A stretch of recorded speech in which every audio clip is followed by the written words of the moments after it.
आज हम class 12th का इंटीग्रेशन स्टार्ट करने जा रहे हैं। इस सीरीज में हर वीडियो 5 मिनट के अप्रॉक्स होगा, जिसकी हेल्प से हम पूरा इंटीग्रेशन सीखेंगे। आज लेक्चर 1 है, तो इसमें हम लोग सबसे पहले कुछ बेसिक बातों को समझेंगे जो इंटीग्रेशन के दौरान सबसे ज़रूरी चीज़ होती है। सबसे जो पहला चीज़ है कि इंटीग्रेशन का हिंदी मतलब होता है समाकलन, जिसको हम लोग जोड़ना भी कर सकते हैं। अब इंटीग्रेशन का सिंबल क्या होता है, तो इस तरीके का इंटीग्रेशन का सिंबल हुआ और ये एफ(x) लिखते हैं। यहाँ पर एफ(x) लिखें और जब भी हम किसी भी डेटा का इंटीग्रेशन करेंगे तो उसके आंसर में +c लिखेंगे। और +c लिखने का मतलब होता है कि हमने इनडेफिनिट इंटीग्रेशन किया। तो ये सबसे पहला पॉइंट है कि इंटीग्रेशन करने का बेसिक मतलब क्या है। ठीक है, दिस इज़ पॉइंट नंबर 1। दूसरा चीज़ है, दूसरा जो फॉर्मूला है वह है कि कभी भी हम डेटा में dx का इंटीग्रेशन करें तो उसका आंसर x होगा, यानी x + c।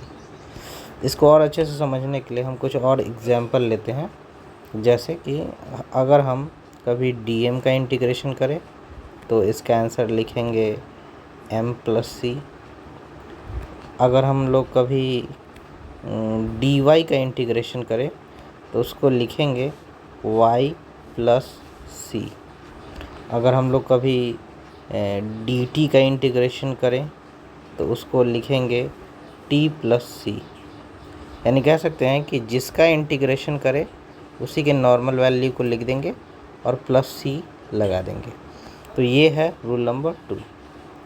अब देखते हैं रूल नंबर 3 क्या है इंटीग्रेशन का। रूल नंबर 3 है इंटीग्रेशन में कि कभी भी अलजेब्रा का कोई भी पावर हो, x का पावर हो और उसका इंटीग्रेशन करना हो, तो हम लोग क्या करेंगे, जो पावर होगा उसी में 1 इंक्रीज़ कर देंगे और जितना पावर में इंक्रीज़ किए हैं फ्रैक्शन में उतना ही डाल देंगे और +c करके आंसर कर देंगे। तो ये तीसरा नंबर पॉइंट है।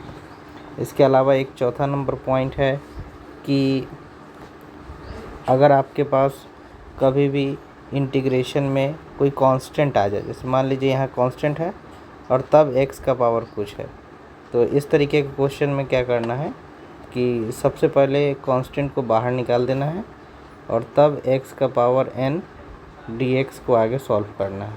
तो इस तरह से ये जो कांस्टेंट है वो रहेगा ही, x का पावर n का फॉर्मूला हो जाएगा x का पावर n+1/n+1 और बाद में कांस्टेंट। तो चूँकि हमने यहाँ c कांस्टेंट ले लिया है इसलिए यहाँ पर कांस्टेंट k लिख दे रहे हैं। तो बेसिक क्या है, ये 4 नियम हो गए।